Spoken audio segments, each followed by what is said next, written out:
Hello students, welcome or welcome back to my channel. I am CS Jaspreet. I hope that you all are doing well and you are preparing for your exams. और मैं कल ही देख रही थी तो मैंने देखा कि इनिशियल क्लासेस के व्यूज़ धीरे धीरे बढ़ रहे हैं.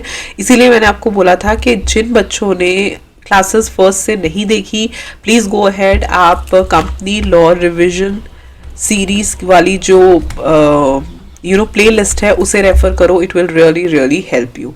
सो this is class number 6th technically right. So अभी तक हमने अपॉइंटमेंट पढ़ लिया, हमने रीअपॉइंटमेंट पढ़ लिया. आज हम disqualification, vacation, removal and resignation पढ़ेंगे बिकॉज फिर यही मतलब मेजरली यही टॉपिक जो है वो अब रह गया है. आप ये कह लो कि डायरेक्टर्स के एसेंशियल टॉपिक्स हमने कवर कर लिए हैं राइट. सो अगर आप कोई भी ऐसे स्टूडेंट हो जिन्होंने बिल्कुल कोई वीडियोस नहीं देखी है तो आई वुड टेल यू कि आप एक रो में वीडियोस देखना so that it is helpful. This is class 7 actually. Yes, मैं यही चेक कर रही थी. रीअपॉइंटमेंट वाली क्लास 6 थी. This is class 7 right. Very good. I could see कि बच्चों ने पहले की क्लासेस जो है वो देखी हुई है. So definitely I would say कि अगर आप भी आपने पुरानी क्लासेस नहीं देखी, feel free to go and check the earlier classes. I have no issues.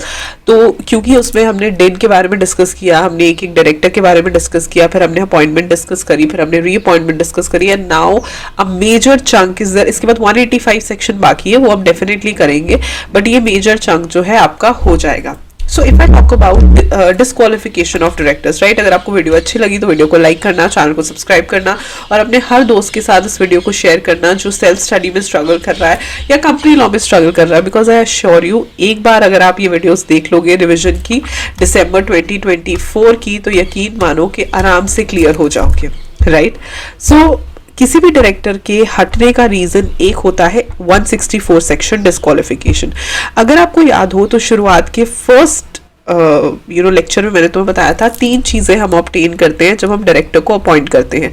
One is DIN, one is written consent and disqualification and declaration that he is not disqualified.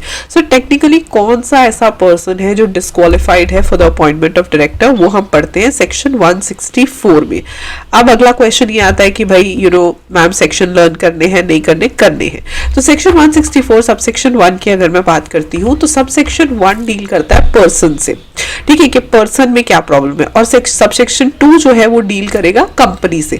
तो पहले हम सबसेक्शन 1 की बात करते हैं. कौन सा पर्सन डायरेक्टर नहीं बन सकता? नंबर 1 जो अनसाउंड माइंड का है and stands so declared by competent court. मतलब ऐसे नहीं कि कोई भी बोले कि ये तो पागल है, ये तो अनसाउंड माइंड का है. नहीं, वो कॉम्पिटेंट कोर्ट के तरफ से डिक्लेयर्ड भी होना चाहिए कि हाँ वो अनसाउंड माइंड का है, तभी हम उसे डिस्क्वालिफाइड मानेंगे.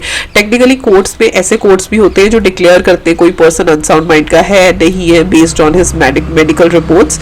बट यस, हम बिना डिक्लेरेशन के किसी को ऐसे नहीं कह सकते कि भैया अनसाउंड माइंड का है. अनसाउंड माइंड का हो और डिक्लेयर्ड हो by the competent court. Undischarged insolvent, देखो ये जो टॉपिक्स हैं हमने कंपनीज एक्ट में भी, सॉरी कॉन्ट्रैक्ट एक्ट में भी आपने पढ़े होंगे सीसेट लेवल पे. तो अनडिस्चार्ज इंसॉल्वेंट वो होता है जिसने अभी तक अपना कर्जा नहीं चुकाया राइट. सो बेसिकली क्या होता है, कई बार पर्सन कहता है कि भाई मेरे पास तो इतनी इनकम नहीं है. तो मान लो कि 5 लाख का कर्जा था और कोर्ट ने बोला कि ठीक है आपके पास 5 लाख नहीं है, 1 लाख है, तो 1 लाख को प्रोराटा डिवाइड करो और डिस्ट्रीब्यूट कर दो. ठीक है, तो जिस दिन उसने 1 लाख डिस्ट्रीब्यूट कर दिए इसके बाद वो बन जाएगा डिस्चार्ज इंसॉल्वेंट. और कॉन्ट्रैक्ट एक्ट भी हमें यही सिखाता है और यहाँ पे भी हमें यही सीखने को मिलता है कि अगर जो डिस्चार्ज इंसॉल्वेंट होता है वो कॉन्ट्रैक्ट में भी एंटर कर सकता है और जो डिस्चार्ज इंसॉल्वेंट होता है वो डायरेक्टर भी बन सकता है. सो दोनों केसेस में वो अलाउड होता है. अनडिस्चार्ज इंसॉल्वेंट नहीं कर सकता बट डिस्चार्ज इंसॉल्वेंट कर सकता है right. So it is very important right. तो ये चीज आपने याद रखनी है. ठीक है.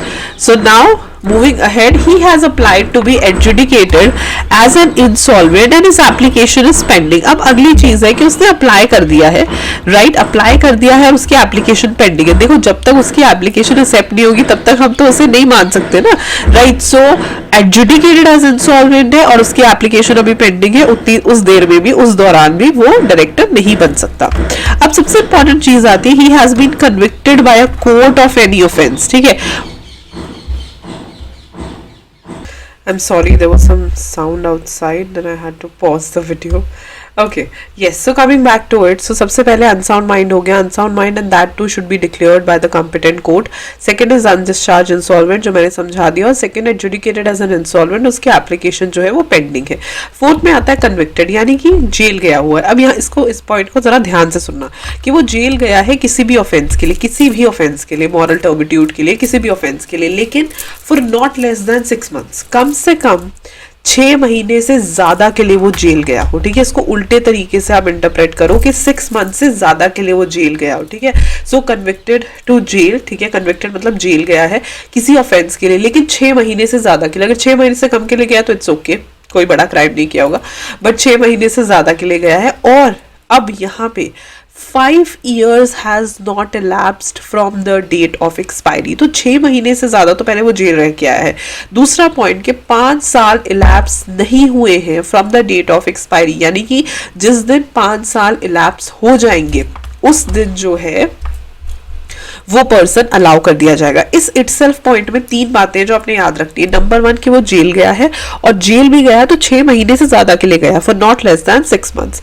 दूसरी बात, जिस दिन से वो जेल गया from the date of expiry, यानी कि जिस दिन से वो जेल से बाहर आया 5 साल नहीं हुए. सो उल्टा अगर इसे इंटरप्रेट करें तो 5 साल जिस दिन हो जाएंगे वो दोबारा क्वालिफाई हो जाएगा. लेकिन यहाँ पे कैच ये है कि अगर बाई चांस वो किसी भी टाइम पे 7 साल के से ज्यादा के सजा के लिए गया है तो हम उसे दोबारा डायरेक्टर की तरह अपॉइंट नहीं करेंगे, which is a very very big deal, right. तो ये छोटी छोटी चीजें होती हैं जिससे पूरा का पूरा सेक्शन जो है वो इम्पैक्ट हो जाता है. हम कहते हैं ना कि कैसे बच्चों को डर लगता है डायरेक्टर टॉपिक से. डायरेक्टर टॉपिक डरावना नहीं है.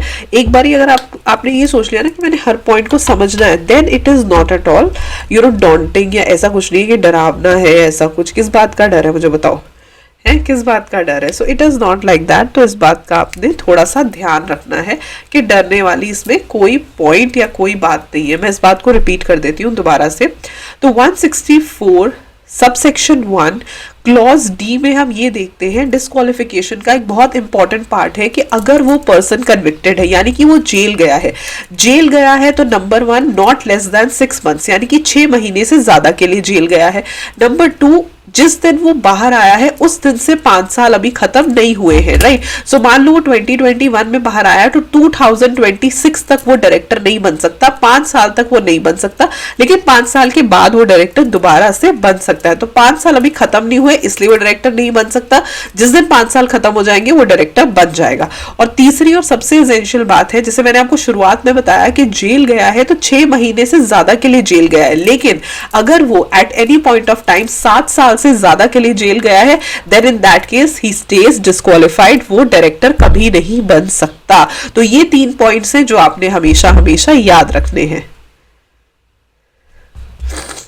Right. So that is why it is very very important, right. तो ये कुछ चीजें हो गई. उसके बाद ऑर्डर डिस्क्वालिफाइंग, मान लो किसी भी कोर्ट ने ऑर्डर पास किया हुआ है कि इसको डिस्क्वालिफाई कर दो, वो भी ठीक है. If he has not paid any calls in respect of any shares of the company held by him weather alone और जॉइंटली. अब ये महान बंदा है, देखो उसने कोई कॉल, कोई शेयर्स उसने हेल्ड की है लेकिन उसने कॉल पे नहीं की. बट ऐसा नहीं होता कि कॉल उसने पे नहीं की तो उसी वक्त उसको नहीं. 6 महीने 6 months have elapsed from the date fixed. जिस दिन उसे पैसे देने थे उससे भी 6 महीने का टाइम हमने दे दिया, तब भी उसने पैसे नहीं दिए, तो डेफिनेटली उसको डिस्क्वालीफाई तो करेंगे ही ना. इतने दिन का तुम्हारा रिश्तेदार थोड़ी है जो बैठा हुआ है, ठीक है. सो उसके बाद जो है ये पॉइंट्स आपने देखने हैं, ठीक है. This is very very important. Then he has been convicted of any offence, RTP से रिलेटेड पार्टी ट्रांजैक्शन से रिलेटेड जो है किसी ऑफेंस के लिए वो जो है कन्विक्ट हुआ है during the last preceding 5 years, पिछले 5 साल में. 5 साल से पुराना है तो कोई प्रॉब्लम नहीं है, लेकिन अगर पिछले 5 साल में है तो. उसके बाद 152 सबसेक्शन 3 से कन्विक्ट नहीं, कंप्लाई नहीं किया, और 165 सबसेक्शन 1 कंप्लाई नहीं किया, ठीक है. तो ये कुछ ऐसी चीजें हैं जो डिस्क्वालिफिकेशन से रिलेटेड. इसमें ना मैंने बहुत डिटेल वीडियो बनाई थी, तो मैं उसका लिंक जो है ऊपर आई बटन में डाल दूंगी. अगर आपको बहुत ज्यादा डिटेल में इसको देखना है तो आप देख सकते हो, राइट. अब ये हो गया 164 सबसेक्शन 1. ये पर्सन के बारे में बताता है कि बंदा ऐसा नहीं होना चाहिए, बंदा वैसा नहीं होना चाहिए. लेकिन सेक्शन 164 सबसेक्शन 2 बताता है उस कंपनी के बारे में। तो कोई भी डायरेक्टर जो ऐसी कंपनी में लगा हुआ है जिसने पिछले 3 सालों से फॉर कंटिन्यूअस 3 इयर्स ना तो फाइनेंशियल स्टेटमेंट्स फाइल की है ना ही एनुअल रिटर्न्स फाइल की है, तो ऐसी कंपनी का ये जो डायरेक्टर होता है ये भी डिस्क्वालीफाई हो जाता है। ये बहुत इंपॉर्टेंट है। कोई भी ऐसा डायरेक्टर जो ऐसी कंपनी में है जिसने पिछले 3 सालों से ना फाइनेंशियल स्टेटमेंट्स फाइल की है ना एनुअल रिटर्न्स फाइल की है, उस केस में that director stage disqualified. Number 1 pointer is this. Number 2 pointer हमें यह बताता है that he has failed to repay the deposits that are accepted, repay the deposits, interest thereon, redeem the debentures or interest thereon, और pay the dividend declared। और ये failure भी जो है फॉर 1 ईयर और मोर, एक या एक से ज्यादा साल के लिए जो है वो कंटिन्यू हो रहा है। तो दो चीजें हम यहाँ पे डिस्कस करते हैं। कोई भी ऐसा पर्सन जो ऐसी कंपनी में है जिसने पिछले 3 सालों से ना फाइनेंशियल स्टेटमेंट्स फाइल की है ना एनुअल रिटर्न्स फाइल की है, ना फाइनेंशियल स्टेटमेंट फाइल की है ना एनुअल रिटर्न फाइल की है पिछले 3 सालों से, या फिर ना डिपॉजिट दिया ना उस पर इंटरेस्ट दिया, ना डिबेंचर्स दिए ना उस पर इंटरेस्ट दिया, या ना ही डिविडेंड दिया, और ये 1 साल तक कंटिन्यूड रहा, तो ये पर्सन जो है ये डिस्क्वालीफाई हो जाएगा, वो भी 5 सालों के लिए।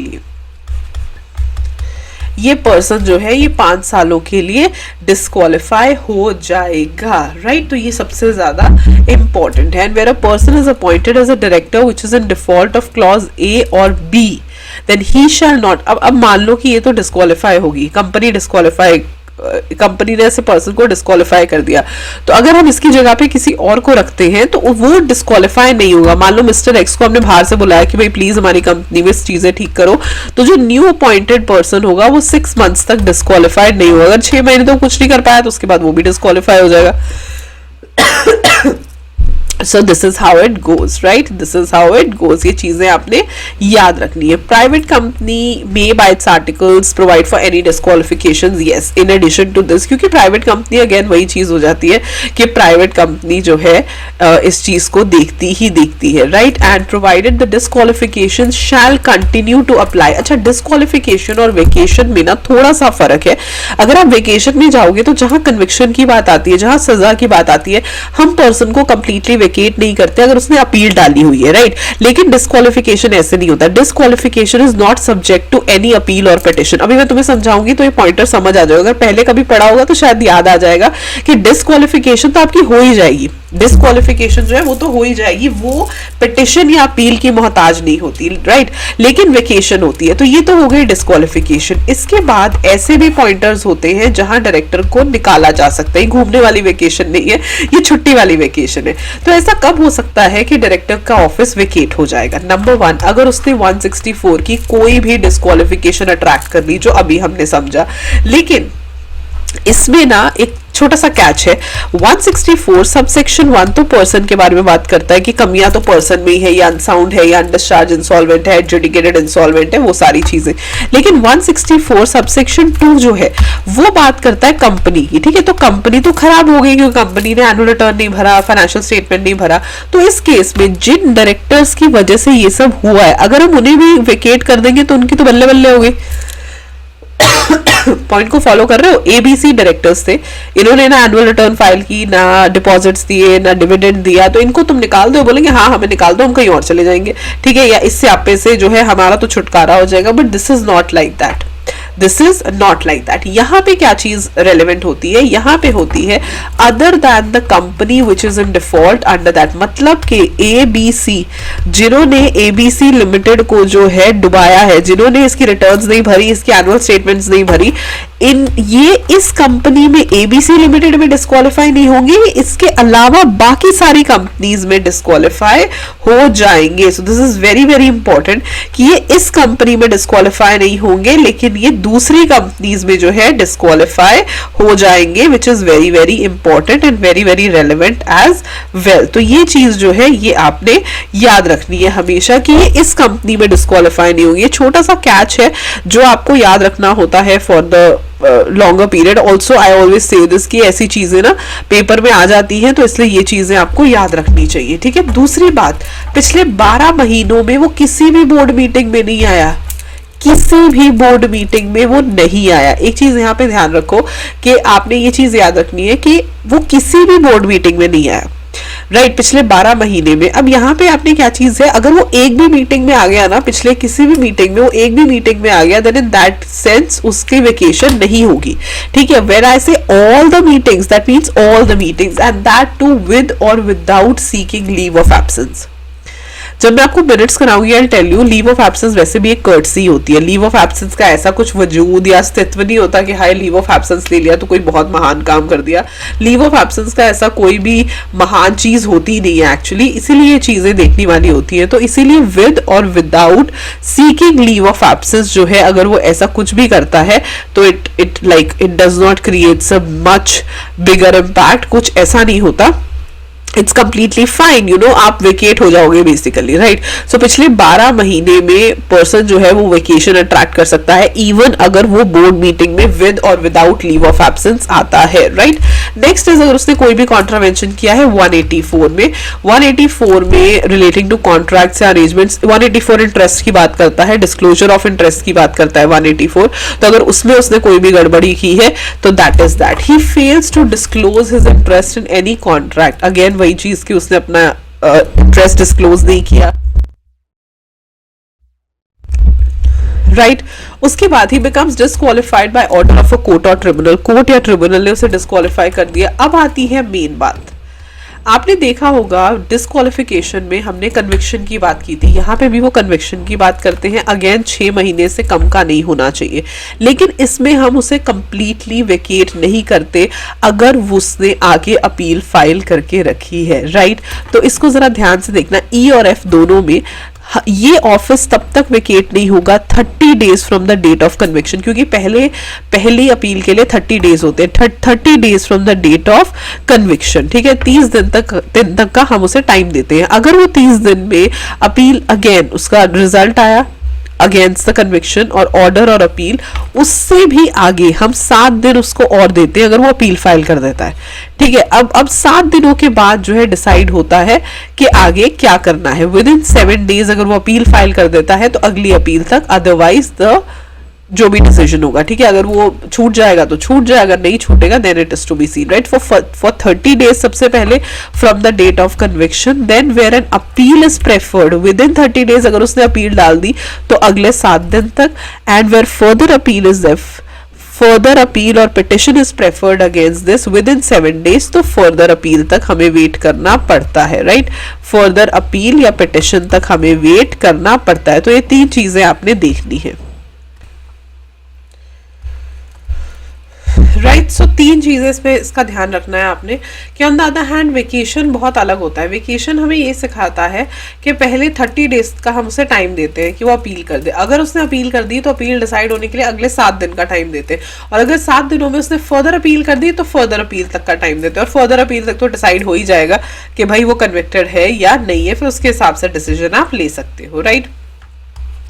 किसी भी प्रोविजन से रिलेटेड अगर उसे रिमूव किया है तो भी वो वेकेट हो जाएगा, या फिर he having been appointed a director by virtue of his holding और अदर एम्प्लॉयमेंट, मान लो वो किसी और एम्प्लॉयमेंट के हिसाब से अपॉइंटेड था, तो इन दैट केस अगर वो एम्प्लॉयमेंट खत्म हो जाएगी तो उसका ऑफिस भी वेकेट हो जाएगा, right. So this is all about vacation. 164 and 167 section समझने बहुत जरूरी है, बिकॉज बहुत सारे क्वेश्चन इसमें से आने के चांसेस हमेशा रहते हैं।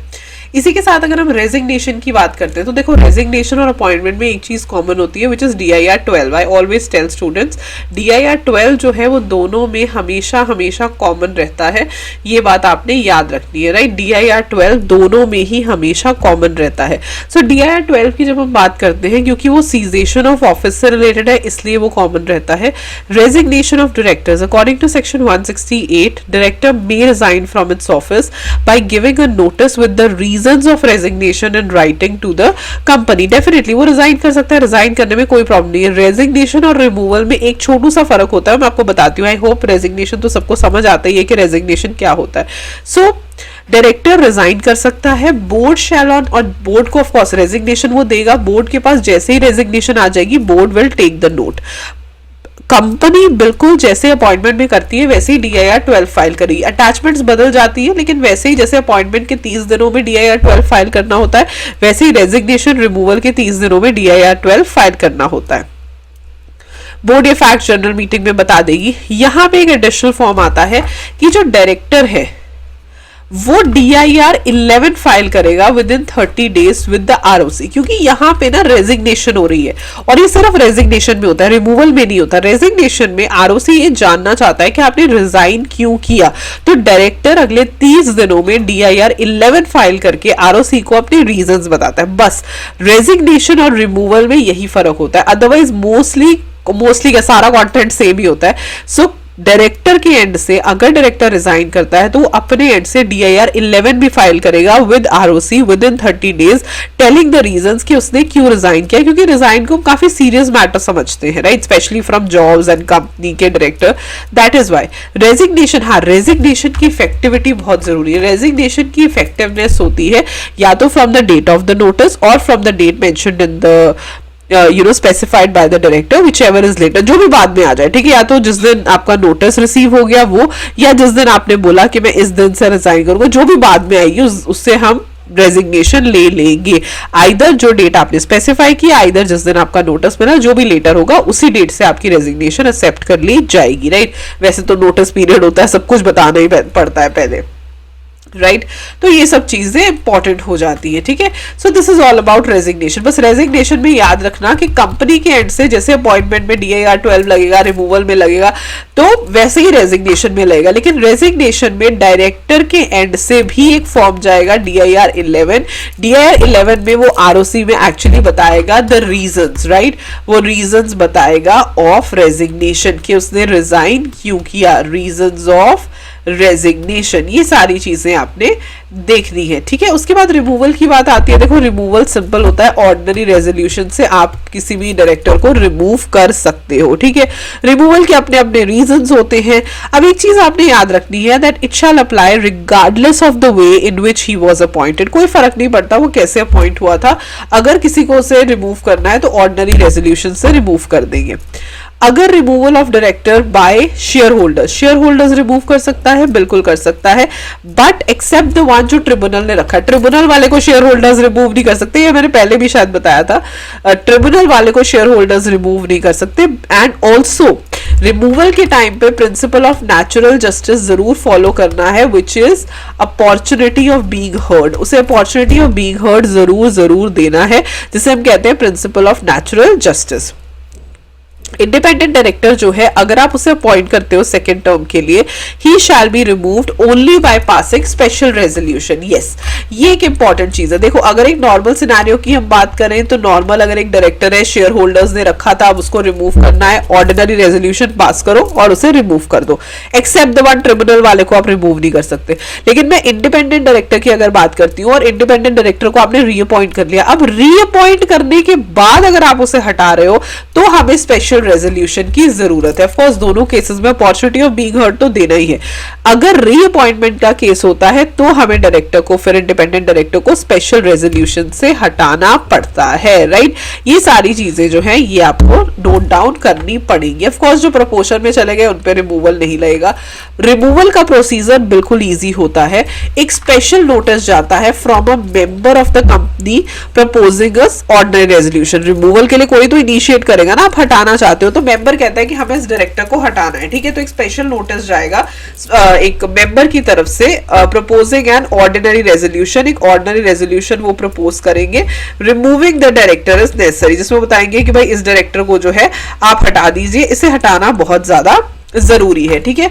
Send forth with a copy of the special notice to the director propose to be removed. अब यहां पे क्या होता है, आपने एक स्पेशल नोटिस की कॉपी, इसी स्पेशल नोटिस की कॉपी उस डायरेक्टर को भी भेज देनी है, क्योंकि तभी वो अपना जवाब तैयार करेगा ना, तभी वो अपना जवाब तैयार करेगा। तो special notice from a member of the company proposing an ordinary resolution, आपको जो है स्पेशल नोटिस उस डायरेक्टर को भी भेजना पड़ेगा जिसको आप प्रपोज कर रहे हो कि इसको रिमूव करना है, ठीक है। उसके बाद जनरल मीटिंग बुलाई जाएगी। जनरल मीटिंग वही 21 डेज का क्लियर नोटिस दिया जाएगा। मीटिंग में डायरेक्टर को रिप्रेजेंटेशन करने का मौका दिया जाएगा। मीटिंग में डायरेक्टर को रिप्रेजेंटेशन करने का मौका दिया जाएगा। अब मान लो कि ये प्रैक्टिकेबल है, राइट, या कॉपी ऑफ रिप्रेजेंटेशन अब हर मेंबर को भी भेज दो, नोटिस के साथ कॉपी ऑफ रिप्रेजेंटेशन भेज दो। मान लो रिप्रेजेंटेशन बहुत लेट आई है तो आप डायरेक्टर को उसे रीड आउट करने का मौका भी दे सकते हो। देखो सीधी सी बात है, हमें एक चीज ध्यान रखना है कि हम किसी को भी ऐसे मुंह उठा के हटा नहीं सकते, आपको उसे नेचुरल जस्टिस का तो वो देना ही पड़ेगी opportunity, which comes out as opportunity of being heard, right. तो दो चीजें यहाँ पे हमने देखी, यहां तक देखो, यहां तक पहले 6 पॉइंट तक मैं आपको एक्सप्लेन करती हूँ, फिर आगे चलते हैं कि किसी को हटाना है। अगर किसी को हटाना है तो डेफिनेटली कोई ना कोई मेंबर जो है वो स्पेशल नोटिस देगा। तो मेंबर ने स्पेशल नोटिस कंपनी को भेजा प्रपोजिंग एन ऑर्डिनरी रेजोल्यूशन कि इस डायरेक्टर को हटाया जाए। ये स्पेशल नोटिस हम उस डायरेक्टर को भी भेजेंगे कि भाई तेरे को हटाने की बात हो रही है। जनरल मीटिंग कॉल करी जाएगी, जनरल मीटिंग में वो डायरेक्टर जो है रिप्रेजेंटेशन देगा, वो रिप्रेजेंटेशन डायरेक्टर कंपनी को भेजेगा, कंपनी नोटिस के साथ सारे मेंबर्स को भेज देगी। मान लो कि रिप्रेजेंटेशन लेट हो गई, लेट रिसीव हुई, तो इन दैट केस जो डायरेक्टर है वो मीटिंग में उसे रीड आउट कर सकता है, लेकिन उसे रोका भी जा सकता है। अगर कोई भी कंपनी, कोई भी अदर पर्सन एनसीएलटी के पास ये एप्लीकेशन लगा दे कि ये पर्सन को रोका जाए, क्योंकि अगर इसकी रिप्रेजेंटेशन की कॉपी जाएगी या रीड आउट होगी तो ये सिर्फ फॉर द नीडलेस पब्लिसिटी उसे मिलेगी for defamatory matter, needless publicity मिलेगी फॉर डिफेमेटरी मैटर्स। तो इसीलिए इसको रोका जाए। In that case definitely it has to be seen, right, definitely it has to be seen. So NCLT की जो एप्लीकेशन है वो बिल्कुल, मतलब अगर वो प्रूफ कर देते हैं कि नीडलेस पब्लिसिटी के लिए हो रहा है for defamatory matters, then in that case this is going to be like that, right. तो ये हो गया। In case of listed company send, और अगर लिस्टेड कंपनी है तो स्टॉक एक्सचेंज को नोटिस भेज दो, ठीक है, फॉरवर्ड कर दो स्टॉक एक्सचेंज को जो भी आपकी मिनट्स की कॉपी है with in 24 hours DIR 12 file करना है। DIR 12 की अटैचमेंट चेंज हो जाती है, बस ये चीज का ध्यान रखना है। अब इसमें रिमूवल, एविडेंस ऑफ सीजेशन, ये सारी चीजें जो है लग जाएंगी, डिजिटली साइन होगा बाय MD और ऑफ कोर्स मैनेजर या सेक्रेटरी, और सर्टिफाई करेंगे हमारे प्रैक्टिसिंग CA या CS या CM में। 170 और 189 के जो रजिस्टर्स हैं उसे उन्हें अपडेट कर दिया जाए। और जनरल पब्लिक, ये एक ऑप्शनल चीज होती है बट अच्छी चीज होती है कि जनरल पब्लिक को बता दो कि ये डायरेक्टर को हटा दिया गया just for the reason of security and safety, कि कोई गलती से मतलब उनसे डीलिंग ना कर ले। So this is very very important, right. ये कुछ चीजें हैं जो आपने फॉलो करनी है। तो ये प्रोसीजर है, बिल्कुल सिंपल सा प्रोसीजर है that you need to follow. उसके बाद हम आते हैं रिमूवल ऑफ, हाँ, एनसीएलटी ने अगर किसी को रखा है तो वही उन्हें हटा सकते हैं, शेयर होल्डर्स उन्हें नहीं हटा सकते, राइट। तो वही उन्हें हटा सकते हैं, जिन्हें ट्रिब्यूनल रखता है ट्रिब्यूनल ही उन्हें रिमूव कर सकता है। That is all, you no, that is all. मैंने आपको अच्छे से समझा दिया है। वैसे it is the extract of your study material only, आपकी स्टडी मटेरियल में सब कुछ दे रखा है, लेकिन मैंने इसे सिंपल भाषा में आपको समझा दिया ताकि आपको क्लैरिटी मिल जाए, राइट। सो ये जो, फिर भी अगर आपको ये नोट्स चाहिए स्पेसिफाइड तो आप मेरे टेलीग्राम चैनल से नोट्स को ले सकते हो। They are easily available for all of you, and उसका लिंक नीचे डिस्क्रिप्शन बॉक्स में गिवन है। Now I will see you day after tomorrow. तो दिस इज ऑल अबाउट, तो आप ये मान लो कि डायरेक्टर चैप्टर मैक्सिमम हमने कवर कर लिया है। 7 क्लासेस हो गई हैं मैक्सिमम, आई थिंक 2-3 क्लासेस या 2 क्लासेस मैक्सिमम और लगेंगी और ये टॉपिक खत्म हो जाएगा। So make sure that you are subscribe to my channel ताकि हम ये टॉपिक खत्म कर सके। ऑल्सो कॉमेंट बिलो कि नेक्स्ट चैप्टर मैं कौन सा शुरू करूं, इसी में जनरल मीटिंग, बोर्ड मीटिंग, या कोई और सेक्शन या कोई और chapter. Do let me know in the comment section below, and now I will see you day after tomorrow. All the best for your preparation. I hope कि ये videos आपको अच्छी लग रही है। कमेंट सेक्शन में जरूर बता दो कि आप ये वीडियोस आपको कैसी लग रही है। Bye bye.